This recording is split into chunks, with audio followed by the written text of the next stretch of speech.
The coastal town of Maple Harbor slept early, swallowed each night by fog that rolled in from the Pacific like a slow, breathing creature. Most residents found comfort in the quiet.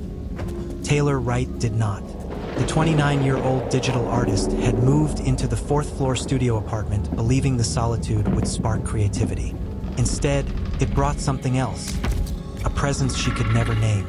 It began with small things, the feeling of being watched, the flicker of her computer screen when she swore she hadn't touched it, an unfinished illustration appearing on her desktop, signed with her own digital pen.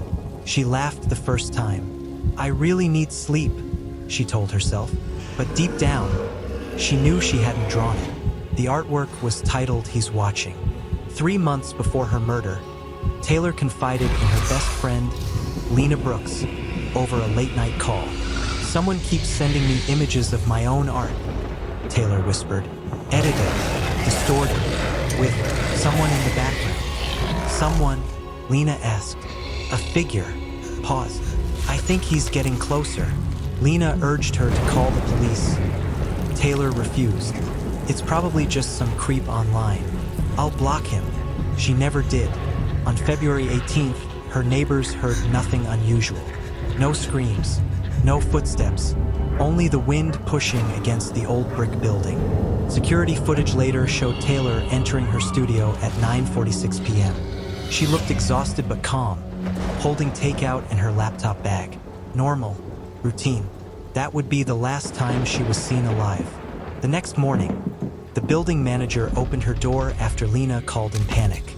Taylor was on the floor beside her desk, her head bleeding, her body cold.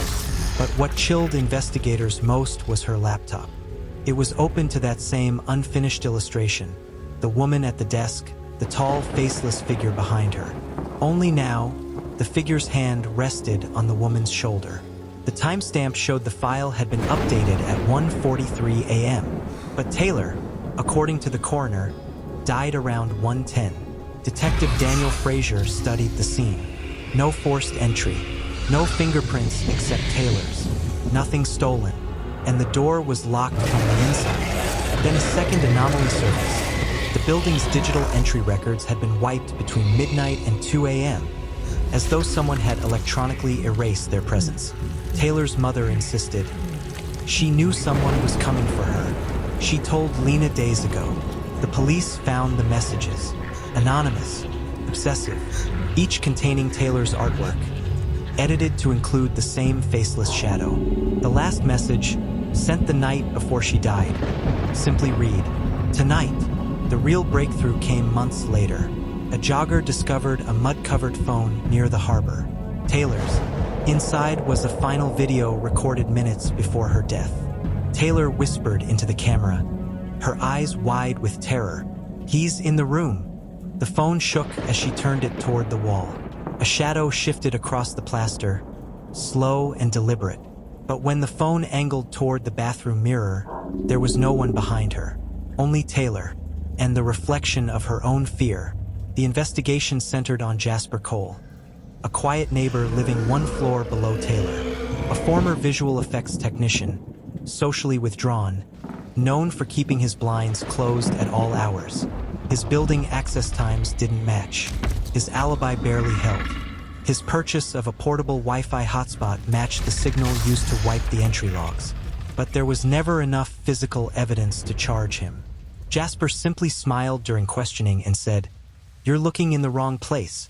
You don't understand what she was drawing." The case stalled. Taylor's hard drive vanished. Jasper moved away. Maple Harbor tried to forget. Years later, the fourth-floor studio remains empty. The building owner swears he still hears typing late at night. Residents report flickering screens, shifting shadows, and the sound of a woman whispering, "He's watching."